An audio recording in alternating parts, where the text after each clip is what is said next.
الحمد لله وكفى والصلاة والسلام على من لا نبي بعده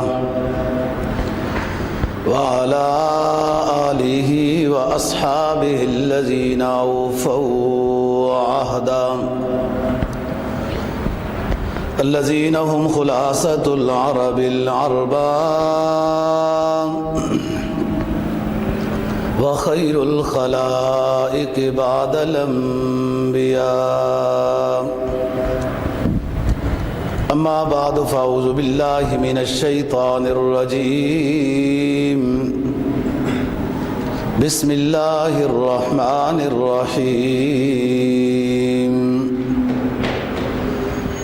إن الله يأمر بالعدل والإحسان وإيتاء ذي القربى وينهى عن الفحشاء والمنكر والبغي يعظكم لعلكم تذكرون قال النبي صلى الله عليه وسلم أنا محمد بن عبد الله وعبده ورسوله صدق الله العظيم وصدق رسوله النبي الأمي الكريم ونحن على ذلك لمن الشاهدين والشاكرين والحمد لله رب العالمين.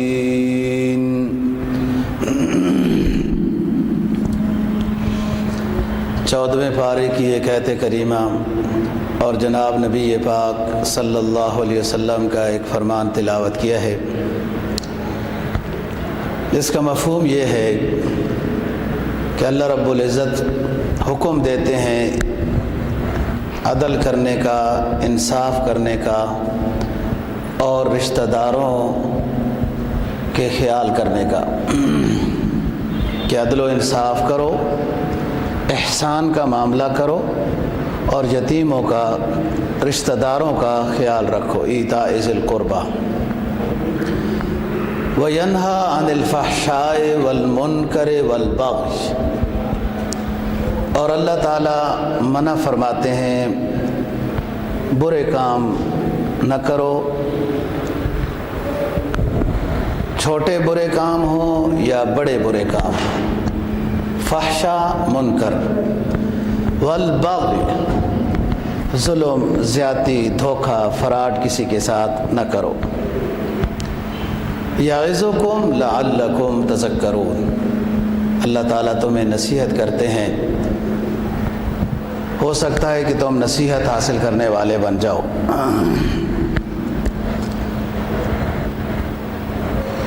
یہ آیت کریمہ بہت فضیلت والی آیت کریمہ ہے اور اس کے اندر جامع معنی انداز میں مکمل اسلام کو بیان کیا گیا ہے کہ اسلام کن خوبیوں کا درس دیتا ہے اور کون سی چیزیں گندی ہیں، منکر ہیں، جن سے اسلام منع کرتا ہے. وہ جامع معنی انداز میں اس آیت کریمہ کے اندر بیان کر دیا ہے. جو حدیث پاک آپ کے سامنے تلاوت کی، آپ نے اس میں فرمایا کہ میں محمد بن عبداللہ ہوں، یعنی میرا نام محمد ہے صلی اللہ علیہ وسلم اور میرے والد کا نام عبداللہ ہے اور میں اللہ کا بندہ اور اس کا رسول ہوں.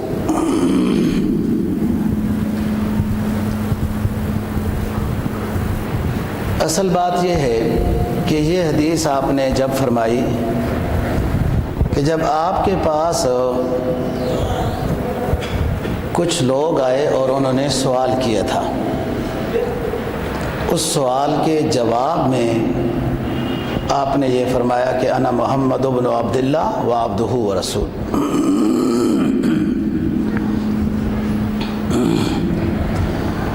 خطہ حجاز میں جو مختلف قبائل آباد تھے ان میں سے ایک قبیلے کے سردار کو نبی پاک صلی اللہ علیہ وسلم کے پیغمبر ہونے کا پتہ چلا کہ ایسا ایک شخص ہے اور یوں نبوت کا دعویٰ کرتا ہے۔ اس شخص کا نام حدیث کی کتابوں میں اقسم بن سیفی رضی اللہ تعالیٰ عنہ لکھا ہے۔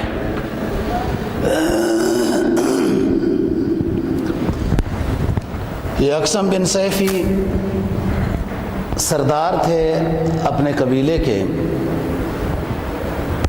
انہوں نے اپنے ساتھیوں سے مشورہ کیا کہ اس طرح کی ایک ہستی مبعوث ہوئی ہے اور میں ملاقات کے لیے جانا چاہتا ہوں۔ ساتھیوں نے مشورہ دیا کہ آپ نہ جائیں، آپ اپنے نمائندے بھیج دیں، حالات کا بخوبی اندازہ ہو جائے گا، پھر اس کے بعد حالات اچھے ہوئے تو آپ چلے جانا۔ چنانچہ انہوں نے ایک وفد تشکیل دیا جو نبی پاک صلی اللہ علیہ وسلم کی خدمت میں حاضر ہوا، اور اس نے یہ کہا تھا اس وفد کو کہ جب تمہاری ملاقات نبی آخر الزمان صلی اللہ علیہ وسلم سے ہو تو دو سوال کرنا، من انت وما انت، آپ کا تعارف کیا ہے، شجرہ نسب کیا ہے، اور آپ کا مقام کیا ہے، آپ کس چیز کی دعوت دیتے ہیں۔ یہ لوگ آئے، اقسم بن سیفی کے نمائندے، اور آپ سے ملاقات ہوئی، یوں سوال کیا، من انت وما انت۔ آپ نے جواب دیا کہ من انت کا جواب یہ ہے کہ انا محمد بن عبداللہ بن عبد المطلب، وما انت کا جواب یہ ہے کہ میں اللہ کا بندہ اور اس کا آخری رسول ہوں۔ یہ بیٹھے رہے، پھر ان میں سے ایک شخص نے سوال کیا کہ حضرت آپ کے اوپر جو اللہ کا کلام نازل ہوتا ہے اس میں سے آپ ہمیں کچھ سنا دیں۔ تو آپ نے یہ آیت کریمہ تلاوت کی جو میں نے خطبے کے اندر تلاوت کی ہے، 14ویں پارے کا آخری پاؤ شروع ہو رہا ہے۔ نبی پاک صلی اللہ علیہ وسلم نے یہ آیت تلاوت فرمائی، ان اللہ یأمر بالعدل والاحسان وایتاء ذی القربى وینہی عن الفحشاء والمنکر والبغی یعظکم لعلکم تذکرون۔ اس وفد میں سے ایک شخص عرض کرنے لگا کہ حضور دوبارہ تلاوت فرمائیں۔ آپ نے پھر تلاوت کی، پھر وہ کہنے لگا حضور دوبارہ تلاوت فرمائیں تاکہ ہمیں یاد ہو جائے۔ آپ نے پھر تلاوت فرمائی اور ان کو آیت یاد ہو گئی، پھر انہوں نے سنائی۔ یہ لوگ واپس چلے گئے، جا کر آپ نے سردار اقسم بن سیفی کو یہ ساری کہانی سنائی۔ اس نے سننے کے بعد اپنے قبیلے والوں کو جمع کیا اور کہا، تم مجھے اگر اپنا مخلص اور سردار سمجھتے ہو تو ایک بات کرنا چاہتا ہوں۔ یہ جو مختصر سا تعارف ہمارا وفد لے کر اس ہستی کا آیا ہے، اور اس تعارف سے جو میں سمجھا ہوں وہ آپ کو بتانا چاہتا ہوں کہ یہ برحق اللہ کا نبی ہے، اور اس کا شجرہ نسب بھی بہت عالی ہے، بہت اونچا ہے۔ جو اس نے کلام سنائی ہے اور یہ لوگ یاد کر کے آئے ہیں، اس کلام میں بہت اونچی دعوت ہے کہ اللہ پاک تمہیں حکم دیتا ہے انصاف کرنے کا، اور حکم دیتا ہے احسان کرنے کا، اور حکم دیتا ہے رشتہ داروں کا خیال کرنے کا۔ وہ عرب تھے، وہ سمجھتے تھے ان آیات کے اندر کتنے بڑے مضامین چھپے ہوئے ہیں، کہ عدل انسان کی جان کے ساتھ ہے، مال کے ساتھ ہے، معاشرے کے ساتھ ہے، ہر لحاظ سے ہے۔ دنیاوی اعتبار سے عدل ہے کہ اپنے آپ کو نقصان سے بچائے، آخرت کے اعتبار سے عدل ہے کہ عقیدہ اعمال اچھے رکھے تاکہ آخرت میں بھی اس کو کامیابی ہو، اور رشتہ داروں کا خیال رکھنا سب سے اونچی نیکی ہوتی ہے۔ یہی تو بات ہے کہ اگر کوئی شخص صدقہ کرتا ہے تو اپنے غریب رشتہ داروں کو دے تو دوہرا ثواب ہے، اگر وہ سید نہیں ہیں اور مستحق ہیں، مسلمان ہیں تو دوہرا ثواب ہے۔ عموماً یہ ہوتا ہے کہ لوگ ادھر ادھر تو بڑے سخی اور خان شمار ہوتے ہیں لیکن رشتہ داروں کی چیزیں غصب کرتے رہتے ہیں۔ رشتہ داروں پر گویا کہ خرچ کرنا یہ زیادہ ثواب ہے، پیغمبرانہ سنت ہے۔ پھر فرمایا کہ چھوٹے برے کاموں سے بچو، بڑے برے کاموں سے بچو، ظلم زیادتی سے بچو۔ اللہ تمہیں نصیحت کرتا ہے تاکہ تم نصیحت حاصل کرنے والے بن جاؤ۔ اس شخص اقسم بن سیفی نے اپنے ساتھیوں کو کہا کہ بہت اونچی دعوت ہے، بہت پیاری باتیں کرنے کی کہی گئی ہیں، سب گندی باتوں سے منع کیا گیا ہے۔ میری رائے یہ ہے کہ سارے کے سارے مسلمان ہو جاؤ، اس شخص کی دعوت پر لبیک کہو، کامیاب ہو جاؤ گے۔ چنانچہ اس ایک آیت کو سن کر آپ سے بھی ملاقات نہیں ہوئی اقسم بن سیفی کی، اس آیت کو سن کر مفہوم سمجھ کر اس کے اندر جو نورانی مضامین تھے اقسم کی بصیرت نے ان کو حاصل کیا اور اسلام کا اعلان کیا اور سارے ساتھیوں کو بھی دعوت دی کہ مسلمان ہو جاؤ۔ چنانچہ یہ سارا قبیلہ مسلمان ہو گیا تھا۔ یہ اقسم بن سیفی ہے رضی اللہ تعالیٰ عنہ، اور اس آیت کے اندر بہت بڑی دعوت ہے، معاشرت کی بھی، اخلاقیات کی بھی، اور اپنے ساتھ کیا معاملہ کرنا ہے اس بات کی بھی۔ حدیث میں جناب نبی پاک صلی اللہ علیہ وسلم کا فرمان ہے کہ 3 گناہ ایسے ہیں جن کی سزا آخرت میں ہوگی لیکن دنیا میں بھی سزا ملے گی۔ قطع تعلقی، ظلم، بے انصافی، وعدہ خلافی، یہ 3 گناہ ایسے ہیں جن کی سزا آخرت میں بھی ملے گی، دنیا میں بھی ملے گی، اور 3 نیکیاں ایسی ہیں جن کا فائدہ آخرت میں بھی ضرور، آخرت میں تو ضرور ہوگا، دنیا میں بھی فائدہ ہوگا۔ ایک انصاف کرنے کا، ایک صلہ رحمی کرنے کا، اور ایک وعدہ پورا کرنے کا اثر دنیا میں بھی ہوتا ہے۔ تو یہ اقسم بن سیفی رضی اللہ تعالیٰ عنہ ہے۔ ان کی خصوصیت یہ کہ یہ اتنے صاف ظرف والے تھے، اتنے صاف ظرف والے تھے کہ غیبانہ ایک آیت سن کر ان کو اسلام سمجھ میں آ گیا ہے اور مسلمان ہو گئے، پھر بعد میں ملاقات کے لیے حاضر خدمت ہوئی۔ آپ کے صحابہ میں سے مشہور صحابی اسامہ بن زید بن حارثہ رضی اللہ تعالی عنہم ہیں۔ یہ اسامہ وہ صحابی ہیں جن کے ساتھ رسول اللہ صلی اللہ علیہ وسلم کو بہت پیار تھا، حتیٰ کہ جب یہ چھوٹے تھے اور گھروں میں ان کا آنا جانا تھا تو ازواج مطہرات بھی اپنی بات اسامہ کو کہتی تھیں کہ آپ سرکار کے سامنے کہہ دینا آپ کی بات رد نہیں ہوگی، اتنا پیار تھا۔ یہ زید بن حارثہ کے بیٹے ہیں، اور زید بن حارثہ سوق عکاظ میں حضرت خدیجہ رضی اللہ تعالی عنہا کے رشتہ دار نے خرید کر حضرت خدیجہ کو ہدیہ کیے تھا، زید بن حارثہ کو، اور اسی کے بارے میں آپ نے فرمایا تھا کہ یہ میرا متبنہ ہے، زید میرا بیٹا ہے۔ پھر لوگوں کو یہ بھی کہا تھا کہ اس کو زید بن حارثہ نہ کہا کرو، زید بن محمد کہا کرو، جس پر اللہ کو یہ بات پسند نہیں آئی، اور سورہ احزاب میں آیت نازل فرمائی ما جعل اللہ لرجل من قلبین فی جوفی وما جعل ازواجکم ادعیاکم ابناکم ذالکم قولکم بافواہکم۔ آپ نے متبنہ بنا لیا، بن گیا، لیکن ابوت کی نسبت وہ نہیں تبدیل ہوگی، وہ وہی رہے گی کہ زید بن حارثہ ہی رہے گی، آپ کو زید سے محبت ہے وغیرہ، وہ اچھی بات ہے، آپ بیٹا کہہ کے پکاریں۔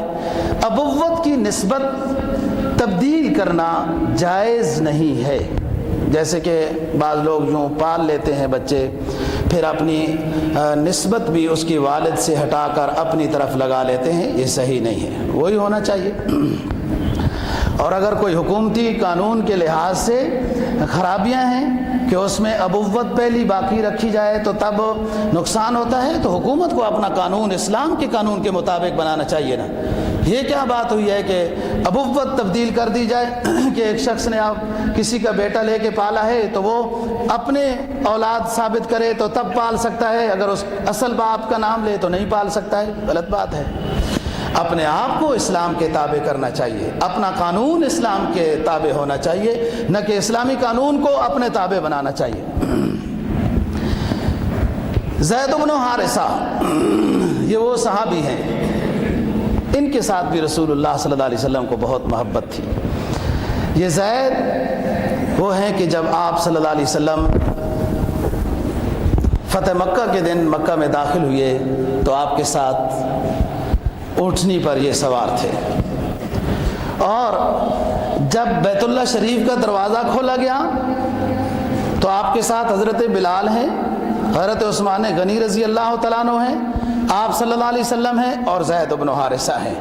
جب یہ چار آپ کے ساتھ یہ تین ساتھی بیت اللہ شریف میں داخل ہو گئے، آپ نے فرمایا دروازہ بند کر دو، پھر اندر نفل پڑھے، دعا کی ہے، یہ فضیلت بھی ان کو حاصل ہے۔ آپ کو والد کی طرف سے ام ایمن رضی اللہ تعالی عنہا ایک باندی ملی تھی جن کا نام برکہ تھا، ام ایمن ان کی کنیت ہے۔ آپ کو جب ملی تو آپ نے آزاد کر دیا تھا ام ایمن کو۔ جو بچپن میں جن خواتین نے آپ کی پرورش کی ہے، آپ کو کھلایا، گودی میں لیا، آپ کو نہلایا، سنبھالا، ان میں سے یہ سعادت ام ایمن رضی اللہ تعالی عنہا کو بھی نصیب ہوئی۔ یہ ام ایمن آپ کو والد کی طرف سے ملی تھی اور آپ نے آزاد کر دی، اور پھر اس ام ایمن کا نکاح آپ نے زید بن حارثہ سے کرایا تھا، جن کو آپ اپنا بیٹا کہتے تھے۔ زید بن حارثہ نے ام ایمن سے شادی کی، اس میں سے حضرت اسامہ بن زید رضی اللہ تعالیٰ عنہ ہیں کہ جو چھوٹے صحابی حضرت اسامہ ہیں، بڑے سمجھدار تھے، بہت دلیر تھے، بہت ذہانت اور ہوشیاری تھی۔ یہ وہ ان صحابہ میں سے ہیں کہ جن کو آپ نے کہا تھا کہ میرے پاس رہنا پسند کرتے ہو تو آپ کی مرضی ہے، اپنے گھر رہنا پسند کرتے ہو تو آپ کی مرضی ہے۔ تو انہوں نے کہا حضرت آپ کے پاس رہنا پسند کرتے ہیں۔ یہی اسامہ ہیں کہ جن کو آپ نے مرض الوفات میں اس لشکر کا امیر بنایا تھا جو آپ نے شامیوں کے خلاف بھیجا تھا، اور کئی لوگ سوچتے تھے کہ بڑے بڑے صحابہ کرام رضی اللہ تعالیٰ عنہ موجود ہیں، ان میں سے ابو بکر، عمر، عثمان و علی اور بڑے بڑے صحابہ ہیں، اور اس بچے کو آپ نے امیر بنایا ہے۔ لیکن ظاہر ہے کہ آپ صلی اللہ علیہ وسلم کی بصیرت و بصارت کا مقام اونچا ہے، کیونکہ غزوہ موتا میں ان کے والد شہید ہوئے تھے، حضرت جعفر شہید ہوئے تھے، تو اس وجہ سے آپ نے غزوہ موتا کے ان مخالفین کے جواب کے لیے مناسب سمجھا تھا کہ اسامہ بن زید کو میں امیر بنا کے بھیجوں کہ اپنے والد کا بدلہ صحیح لے گا، اور چنانچہ ایسا ہی ہوا کہ حضرت اسامہ بن زید رضی اللہ تعالیٰ عنہ نے اس درجے کی بہادری کا مظاہرہ کیا تھا کہ رومیوں کو شکست دے دی۔ اور ایک مشہور بات جو آپ حضرات نے سنی ہوگی کہ صحابہ اکرام رضی اللہ تعالیٰ عنہ ایک جنگ میں مصروف تھے، جنگ ختم ہوئی، ایک شخص سامنے آ گیا بکریاں چراتا ہوا، تو انہوں نے اس کو مارنا چاہا، اس شخص نے کہا اشہد ان لا الہ الا اللہ و اشہد ان محمدا عبدہ و رسولہ، لیکن ایک صحابی نے اس کو مار دیا کہ آپ نے اپنی بکریاں بچانے کے لیے اور ہمارے ڈر کی وجہ سے اسلام قبول کیا ہے۔ اتنے دنوں سے جب جنگ ہو رہی تھی، جب ہم نے اسلام کی دعوت دی تھی، اس وقت آپ نے اسلام قبول کیوں نہیں کیا؟ اب آپ پھنس گئے ہو تو اس لیے اسلام کو قبول کیا ہے، مار دیا۔ جب رسول اللہ صلی اللہ علیہ وسلم کو یہ بات پتہ چلی، آپ بہت پریشان ہوئے اور کہا ہلا شققت قلبہ، کیا آپ نے اس کے دل کو چیر کے دیکھا تھا کہ وہ دل سے مسلمان نہیں ہوا تھا، ویسے اوپر سے اپنی جان بچانے کے لیے مسلمان ہوا تھا؟ دل کی بات تو اللہ جانتا ہے۔ آپ لوگوں نے بہت بڑی غلطی کی، نہیں مارنا تھا، اور بار بار آپ یہ فرما رہے تھے بڑی غلطی کی۔ یہ اس شخص کو مارنے والے صحابی اسامہ بن زید رضی اللہ تعالیٰ عنہ ہے، جو آپ کے زیادہ لاڈلے اور محبوب قریبی تھے۔ آپ نے بار بار فرمایا اسامہ آپ نے غلطی کی ہے، نہیں مارنا تھا۔ جب اس نے کلمہ پڑھ لیا تھا، وہ محفوظ ہو گیا تھا، آخرت میں حساب اللہ کا ہے۔ اسامہ کہتے تھے زندگی میں سب سے زیادہ جس دن مجھے دکھ ہوا وہ یہ دن تھا جب نبی پاک صلی اللہ علیہ وسلم نے مجھے 3 مرتبہ یہ فرمایا اسامہ نہیں مارنا تھا۔ اس نے کلمہ پڑھ لیا تھا تو نہیں مارنا تھا۔ یہ اسامہ بن زید رضی اللہ تعالیٰ عنہ ہے۔ امرؤ القیس رضی اللہ تعالیٰ عنہ یہ شاعر ہیں، پرانے زمانے کے شاعر تھے، حضرموت کے رہنے والے ہیں، اور سن 9 ہجری میں مسلمان ہوئے۔ تھوڑا سا عرصہ آپ کی صحبت کا ان کو نصیب ہوا اور بڑے پکے مسلمان ہوئے تھے، شاعر تھے۔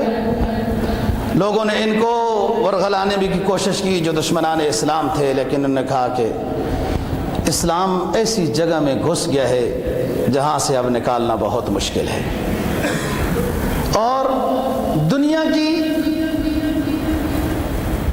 بے حقیقت کے اوپر انہوں نے ایک قصیدہ نبی پاک صلی اللہ علیہ وسلم پر اسلام لانے کے بعد پڑھا، کہا قف بالدیار وقوف حابس، قف بالدیار وقوف حابس تانا انک غیر آیس۔ کہتے ہیں اے دنیا میں رہنے والے، اس طرح رہ دنیا میں جیسے قیدی رہتا ہے، قیدی کے پاس کوئی خاص سامان نہیں ہوتا، اور اس دنیا میں اس انداز میں رہے کہ بہت زیادہ امیدیں دنیا کے ساتھ نہ لگانا، کہ وہ بنانا ہے، وہ کرنا ہے، وہ بنانا ہے، وہ کرنا ہے، اپنے آپ کو مصیبت میں پھنسانا ہے۔ اس طریقے سے نہیں رہنا دنیا میں۔ ہاں، اللہ اور اللہ کے رسول کو راضی کرنا ہے اور آخرت کے ساتھ امیدیں لگانا، یہ اچھی چیز ہے، اور وہ امیدیں برآور بھی ہوتی ہیں۔ یہ امرؤ القیس خضرموت کے علاقے کے ہیں۔ ان کا ایک زمین کا جھگڑا ہو گیا تھا ربیعہ خضرمی کے ساتھ۔ آپ کے سامنے دعویٰ کیا ربیعہ نے کہ حضرت میری زمین کے اوپر امرؤ القیس نے قبضہ کیا ہے۔ آپ نے بلایا اور کہا اس کو ربیعہ کو کہ آپ مدعی ہیں، گواہ لاؤ، ثبوت لاؤ، دستاویز لاؤ۔ تو اس نے کہا میرے پاس کچھ نہیں ہے، بس یوں ہی چلتا آ رہا ہے کہ یہ زمین میری ہے، میرے پاس گواہ بھی نہیں ہے۔ آپ نے فرمایا پھر قسم اٹھاؤ اس کو، امرؤ القیس کو، کہ مدعا علیہ کے اوپر قسم آتی ہے۔ تو ربیعہ کہتے ہیں کہ اگر امرؤ القیس نے قسم اٹھا لی تو زمین اس کی ہو جائے گی؟ آپ نے فرمایا ہو جائے گی، آپ کے پاس گواہ جو نہیں ہے۔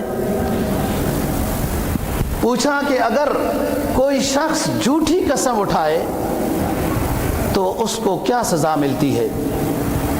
آپ نے فرمایا کہ جھوٹی قسم اٹھانے والے شخص کا مال بے برکت ہو جاتا ہے، اور آخرت میں اللہ کے سامنے جب حاضر ہوگا تو پہلی نظر سے ہی اللہ اس سے ناراض ہوگا۔ ایک تو جھوٹی قسم اٹھانے والا، جس وجہ جو مال اس نے حاصل کیا ہے، جھوٹی قسم اٹھانے، بہت رواج ہے جھوٹی قسم اٹھانے کا، بڑے ماہر ملتے ہیں بندے جھوٹی قسم اٹھانے والے، قرآن اٹھانے والے۔ جھوٹی قسم اٹھانے والے کے مال میں بے برکتی ہوگی، دنیا میں بھی کوئی فائدہ اسے نہیں ہوگا، سزا دنیا میں بھی ملے گی، اور آخرت کے اعتبار سے میدان حشر میں جب اللہ کے سامنے حاضری ہوگی تو اللہ اس سے ناراض ہوں گے، کوئی کلام نہیں ہوگا، کیونکہ جھوٹی قسم ان گناہ کبیرہ میں سے ہے جو گناہ کبیرہ میں سے بھی بڑے گناہ ہیں۔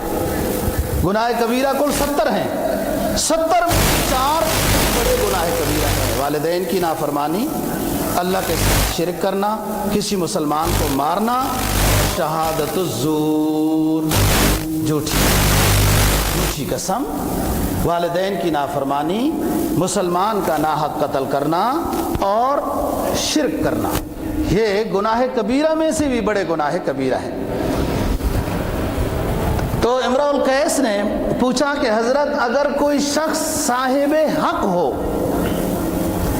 اور قسم اٹھا کر مال وہ چیز لے سکتا ہو لیکن قسم نہ اٹھائے اور مال اپنا دوسرے کے حوالے کر دے، دستبردار ہو جائے، تو ایسے شخص کو جو اپنا مال قسم اٹھا کر لے سکتا ہے نہیں لینا چاہتا، قسم نہیں اٹھاتا اور مال اس دوسرے کو دے دیتا ہے، ایسے شخص کو اللہ آخرت میں کیا دے گا؟ تو آپ نے فرمایا کہ آخرت میں اللہ اس کے بدلے میں جنت الفردوس دے گا۔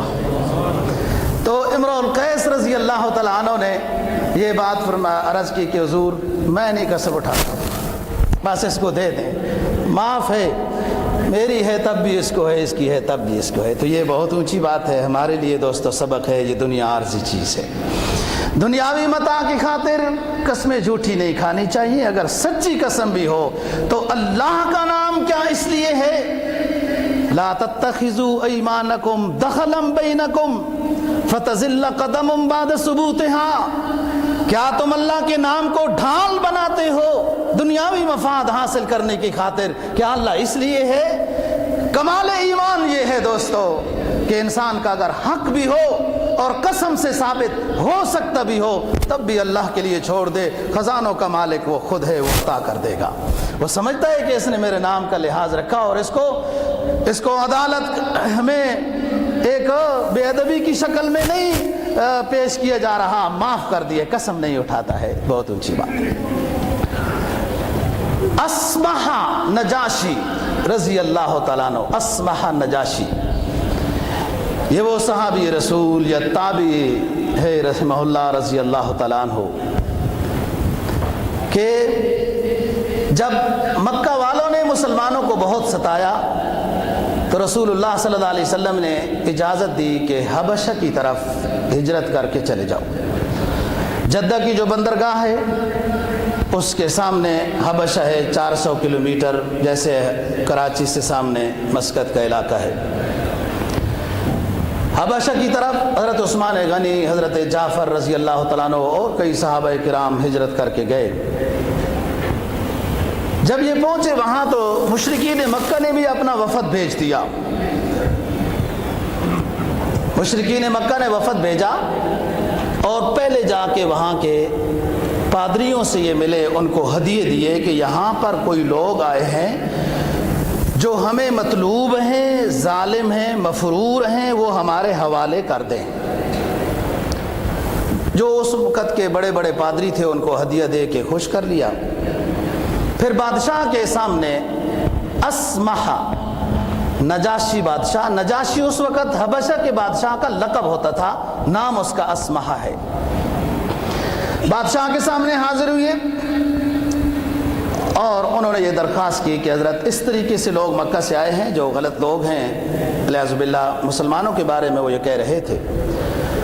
بادشاہ نے بھی سب سے پہلے پادریوں کو بلایا کیونکہ عیسائی مذہب کا تھا بادشاہ، سب نے بالاتفاق یہ رائے دی کہ ان کو واپس کرنا چاہیے مکہ میں، کیونکہ نذرانہ جو لے چکے تھے اس کا حق ادا کر رہے تھے نا۔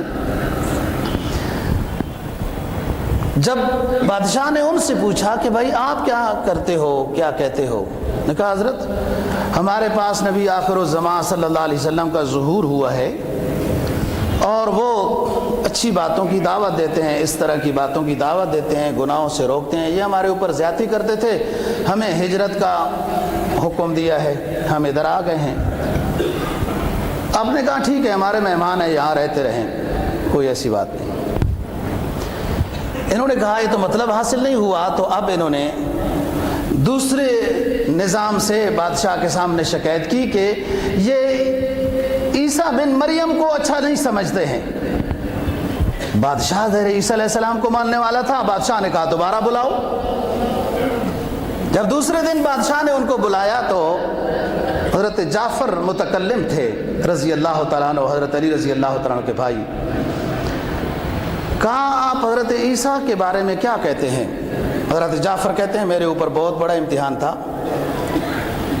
کہ عیسائیوں کا عقیدہ تو عیسیٰ کے بارے میں، عیسیٰ علیہ السلام کے بارے میں عجیب سا ہے، اگر میں وہ بیان کروں تو میں غلط بیان کروں گا، اور اگر اپنی کتاب والی بات بیان کروں تو ہو سکتا ہے بادشاہ ناراض ہو جائے۔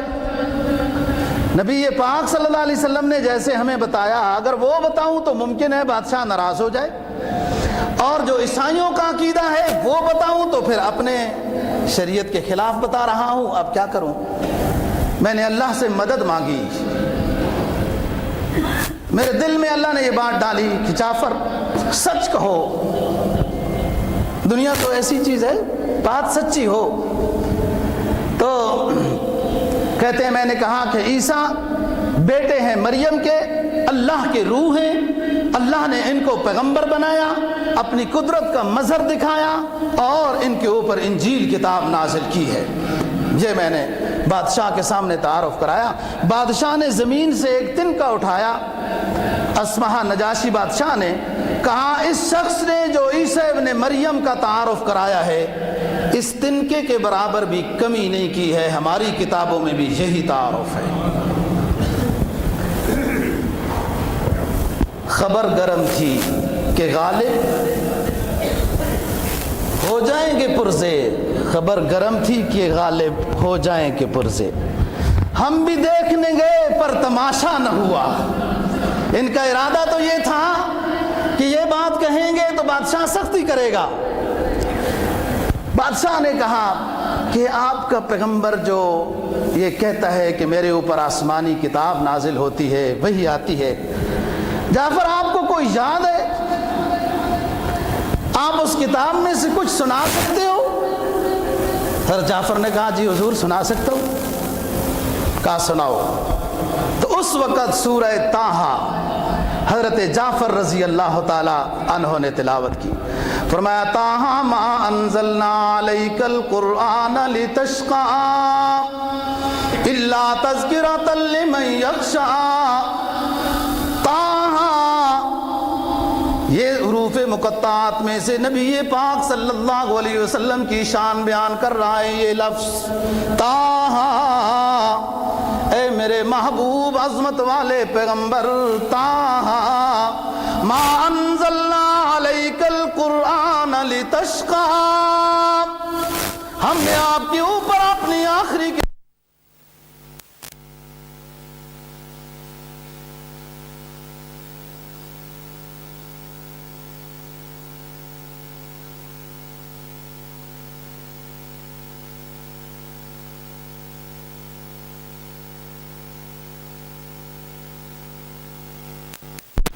چکا ہے۔ حضرت نجاشی شاہ حبشہ کے آنسو گر رہے تھے۔ جب میں نے تلاوت ختم کی تو اس کے بعد نجاشی کہنے لگا کہ جس ہستی پر آپ لوگوں نے ایمان لایا ہے میں بھی اس پر ایمان کا اعلان کرتا ہوں۔ یہ نجاشی بادشاہ ہے دوستو۔ پھر جب آپ ہجرت کر کے مدینہ منورہ تشریف لے گئے، یہ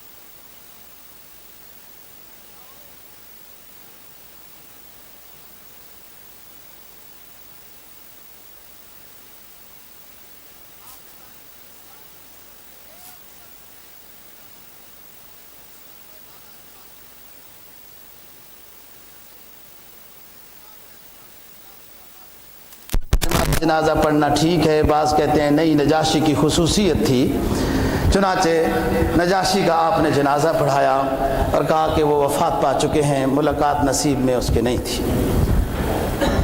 بازان رضی اللہ تعالیٰ عنہ ایک صحابی ہیں، یہ بازان فارسی ہیں، یہ وہ شخص ہیں کہ جن کو کسریٰ نے رسول اللہ صلی اللہ علیہ وسلم کی طرف جو وفد بنا کے بھیجا تھا ان میں سے ایک شخص یہ بھی تھا، اور بے ادبی کا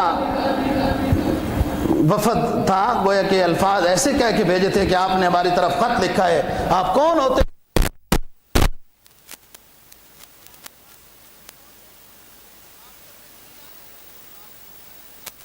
بادشاہ کا خط لے کے پیغام لے کے آئے ہو، اس کی حیثیت ختم ہو چکی ہے، وہ مر چکا ہے۔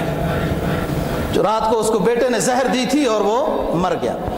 یہ لوگ واپس آئے، جب یہ اپنے علاقے میں پہنچے تو اسی تاریخ میں جیسے آپ صلی اللہ علیہ وسلم نے بیان فرمایا تھا کسریٰ مر چکا تھا، تو بازان اپنے دل میں یہ عہد کر کے آئے تھے کہ اگر یہ خبر سچی کو برحق سمجھتا ہوں تو اس نے ایمان کا اعلان کیا۔ بازان کی خصوصیت یہ ہے کہ اسود عنسی جو نبوت کا دعوے دار، جھوٹا دعوے دار بنا تھا، اسود عنسی، اس کو قتل کرنے والوں میں سے ایک حضرت بازان رضی اللہ تعالی عنہ بھی ہیں۔ باقوم رومی رضی اللہ تعالیٰ عنہ، یہ وہ صحابی ہیں، ایک غلام تھے، روم کے علاقے کے تھے، مدینہ میں ایک انصاری کے غلام تھے اور لکڑی کا کام کرتے تھے۔ ارادہ یہ کیا ہوا تھا کہ جب میں تھوڑا تھوڑے پیسے جوڑتا رہوں گا، جب میری حیثیت ہو جائے گی تو فلانی لکڑی خرید کر سرکار دو جہاں صلی اللہ علیہ وسلم کے لیے ممبر بناؤں گا۔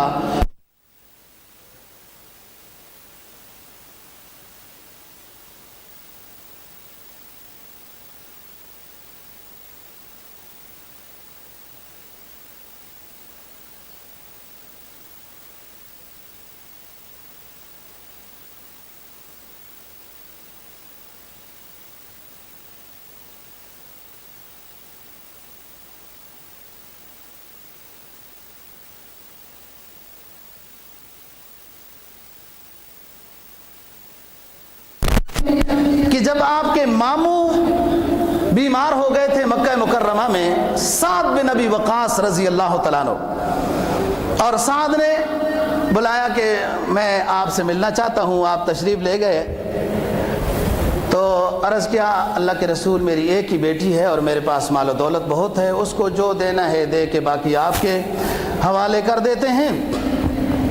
تو آپ نے فرمایا کہ سعد آپ نہیں مرو گے۔ سعد نے کہا تھا میں لگتا ہے مرنے والا ہوں۔ سعد آپ نہیں مرو گے، انشاءاللہ آپ صحت یاب ہو جاؤ گے اور آپ سے بڑے فائدے پہنچے گے امت کو، آپ کو اللہ ہدایت کا ذریعہ بنائے گا، آپ نہیں مرو گے۔ تسلی دی اور فرمایا کہ اس کو ابن کلدہ، حارث بن کلدہ کے پاس لے جاؤ، جو حکیم مشہور تھا مکہ اور طائف جدہ اس علاقے میں، یہ ماہر حکیم تھا۔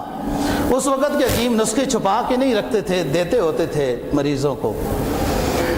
بہرحال جب سعد بن ابی وقاص رضی اللہ تعالیٰ عنہ کو لے گئے حارث بن کلدہ کے پاس، حارث بن کلدہ کو آپ کا پیغام سنایا تو حارث بن کلدہ نے کہا کہ سعد آپ کی بیماری کا علاج جو چیز ہے وہ آپ کے پاس موجود ہے،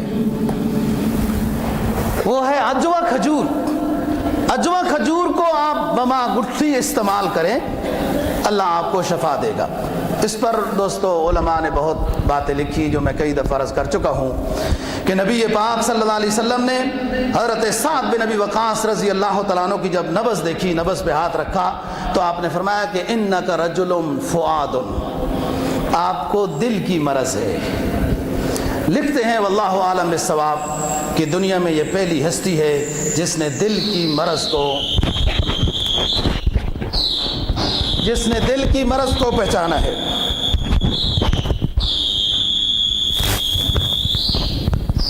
اس کو بھی دل کی مرض لگ گئی لگتا ہے۔